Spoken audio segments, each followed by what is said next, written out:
Hey, I'd like to welcome you to another episode of Mission Matters. My name is Adam Torres, and if you'd like to apply to be a guest on the show, just head on over to missionmatters.com and click on Be Our Guest to apply. All right, so today's guest is Lee Rector. He's CEO over at Embassy Data Logistics. Lee, welcome to the show. Thank you, Adam. So Lee, we got a lot to talk about today. So we're going to talk about productivity. We're going to talk about labor costs. We're going to talk about measuring it. We're going to talk about how you're helping businesses. But before we get into all this, we'll start this episode the way that we start them all, with what we like to call our Mission Matters Minute. So Lee, at Mission Matters, our aim and our goal is to amplify stories for entrepreneurs, executives, and experts. That's our mission. Lee, what mission matters to you? Well, for us, we're actually trying to change the way people look at labor inside their operations, whether it's manufacturing or warehousing.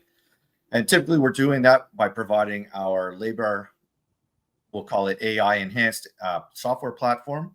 Mm-hmm. With our platform, we're actually trying to change the market dynamics of high cost, high implementation services to something that's accurate, it's affordable, and it's inclusive. And inclusive by means of that we can support the small, medium, large, extra large, and global clients all on the same platform, all at the same cost, which is entry level, and we'll call it applicable to anybody that's in the operations marketplace. Wonderful. And great having you on. Love bringing mission-based individuals on the line to share what they're doing so we can all learn from it and we can all grow together. So good to have you here. And I guess, Lee, just to get us kicked off here, how did you get interested in labor and in kind of what you're doing now? Like, where did that start from? Well, I've been in the supply chain industry for well over 30 years. And being in the software side of things, we've always been in that high cost enterprise type solution. 6-7 figure type implementation.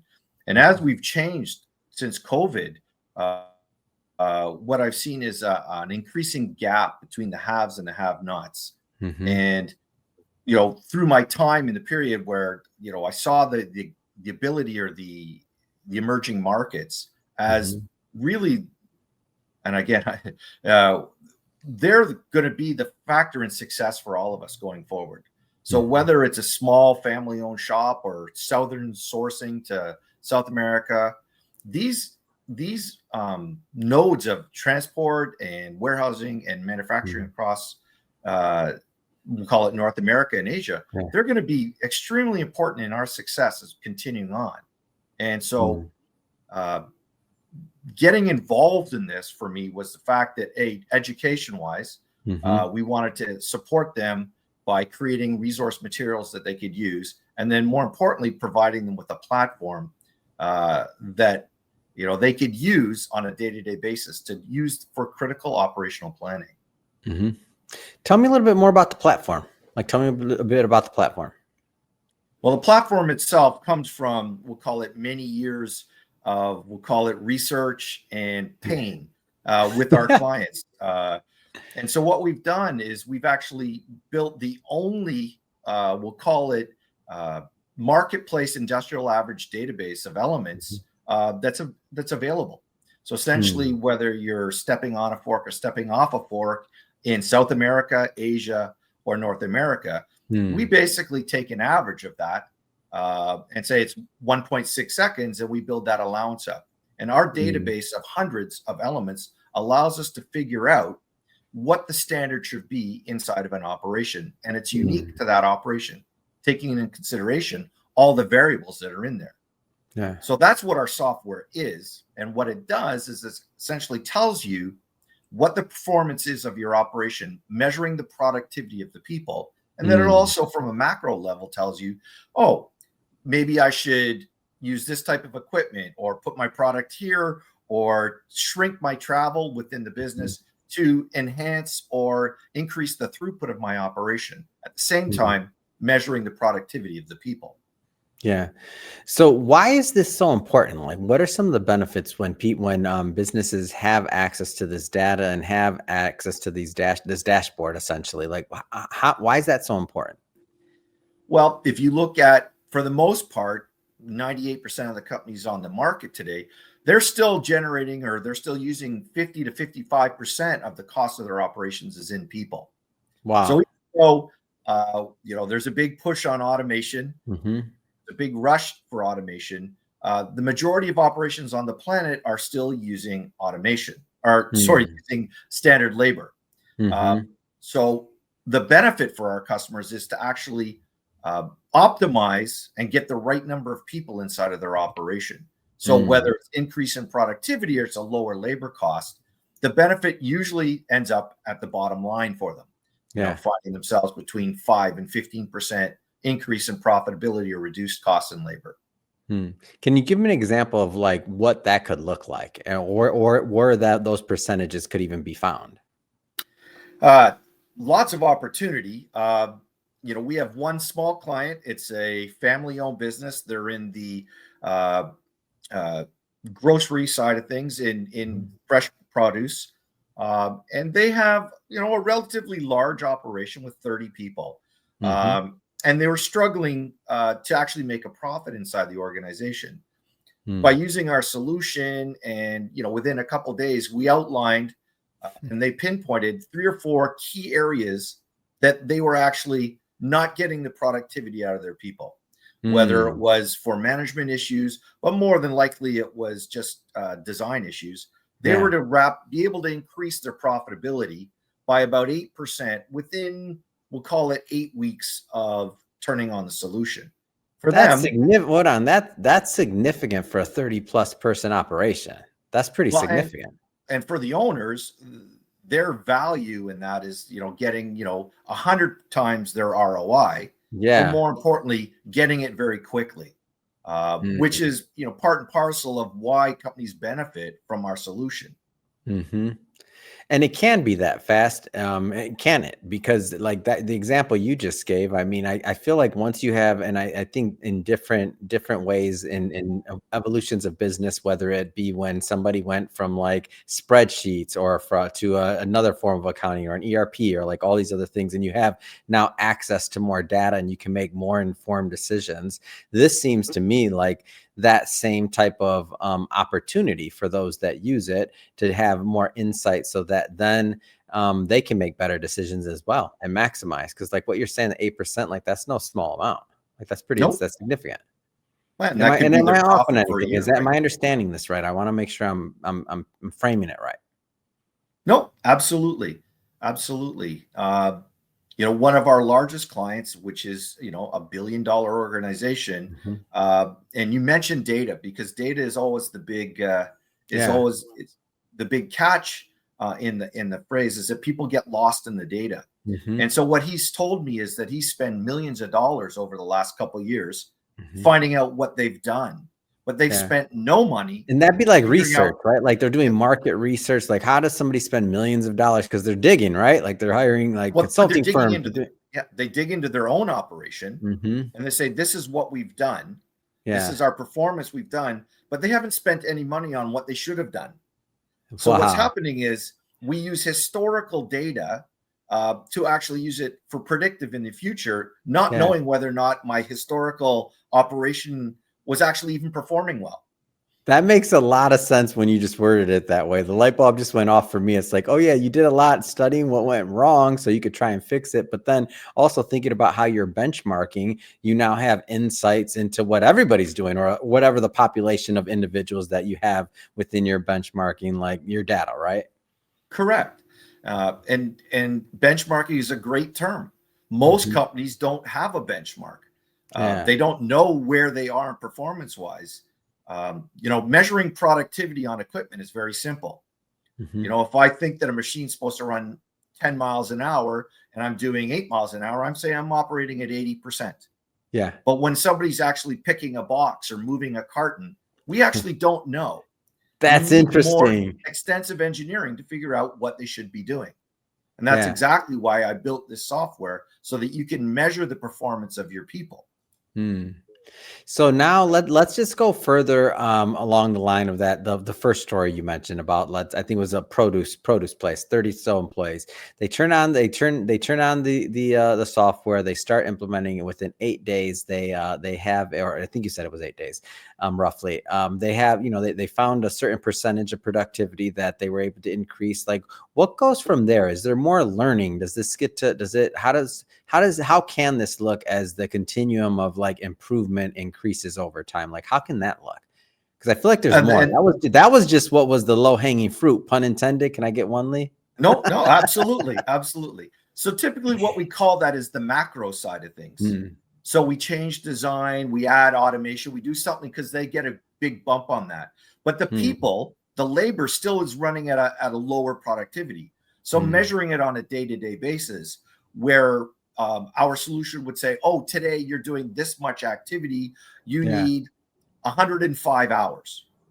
And during the day, you would want to know that, oh, yeah, we're supposed to have 105 hours of activity today, but I have 53% of my activity left and I only have 48% of my time left. So I either have 5 hours of overtime, or I've got 15 hours where I don't need today. Do I send those people home? So what happens is they continually ratchet up their operation because now they're measuring things. So the old adage that if you don't measure it, you can't manage it is so true with labor. And by just giving visibility, people play the game. If I use the analogy, I'm driving from New York to Chicago and I go on to one of the mapping solutions. It tells me it's 8 hours. Now, if you're like me, I'm always trying to beat that 8 hours. Always. That's just the pedestrian side of things. I want to do it in 7 hours and 30 minutes. And I continually monitor my progress through the day. So other people refer to this as gamification. But essentially what we're trying to do is continually give you visualizations on daily, weekly, or monthly performance so that you can actually perform that and, go from Chicago to LA or Chicago to New York in 7.5 hours instead of 8, even though 8 is the standard target. And the reason why we don't use historical numbers for this is that on any given day, if I'm driving from New York to Chicago, I could do it in 7.5 hours. But if I'm going I-80 and there's a 15-car accident on I-80, I don't have a chance of making 7.5 hours. I have to change my route. Total sense. Right. And so this is what happens. We'll call it in the noise of the data, right? It corrupts things.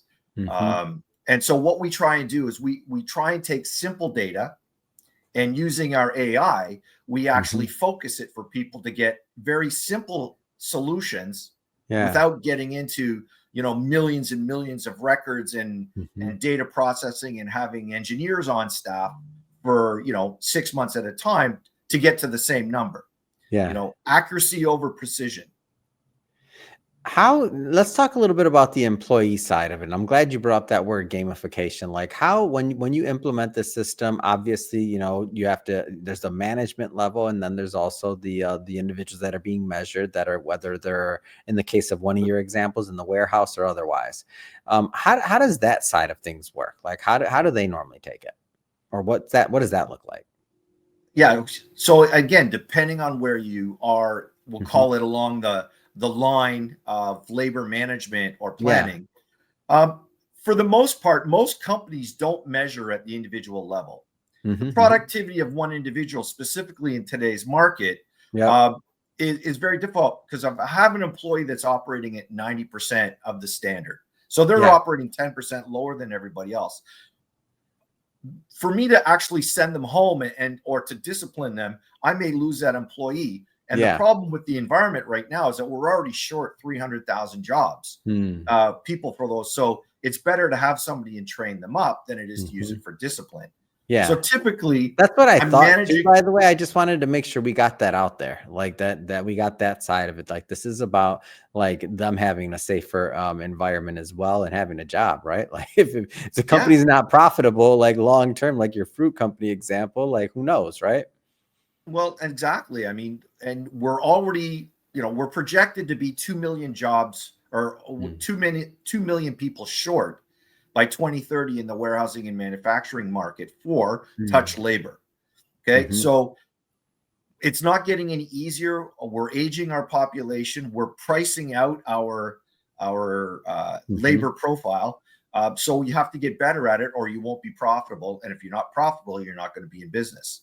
But at the same time, most people that work in an operation are loyal to the operation and they want to do what's best for the operation. For sure. And if they work a little bit smarter and they Mm-hmm. work just a slight bit faster, then you know what? That's in a benefit to the operation, Mm-hmm. right? So we talk about the labor paradigm that exists in almost every operation on the planet, whether you're one of the top grocery store chain companies in the world, or you're one of the Mm-hmm. top e-commerce operations in the world, or you're the top beer manufacturer in the world. Yeah. If I look at my operation, and on Monday we do 5,000 units, and on Wednesday we do 8,000 units, and Friday Mm-hmm. we do 4,000 units. If I'm the manager, on Monday I look out on my floor doing 5,000 units and everybody's busy. Yeah. And then on Wednesday we do 40% more. I look out on the floor and everybody's busy. Hmm. And then on Friday, I look out on the floor, we're doing 4,000 units and everybody's busy. Yeah. And this is the labor paradigm that people know, and they speed up on Wednesday because they don't Mm-hmm. want to do a lot of overtime. And on Friday, they slow down so they don't get sent home early. Right. Wow. So Yeah. it's somewhat collusion. It's not bad, because what happens is it means people are actually in tune with the activity of the operation. What we don't want to do is have the work effort mirror the activity. In other words, on a slow day, you shouldn't be slowing down. You should be working at the same speed. So Yeah. by measuring that, we can get people working at the same speed every day, regardless of the activity. And that's the goal of our software, is to highlight the difference between, Monday's speed or Wednesday's speed. Yeah. And and you mentioned this once, but I want to go a little bit further in there. You mentioned that that this can be anywhere from, for a small business to enterprise. Maybe go a little bit into that. Again, we built the software, and when you start looking at, the small family business, they don't have a lot of dollars, so you can't afford a big investment either on the solution side or on the services side. Mm-hmm. At the same time, the sophisticated multi-million-dollar companies, multifaceted international organizations, they have all the technologies that's available to them. But what they don't have is the intellectual capital, which is built into our database. So for them to do that, they're spending 8 figures to get that up and running. But they'd rather use the same solution that we're offering to Ma and Pa, the small family business, and getting the same results.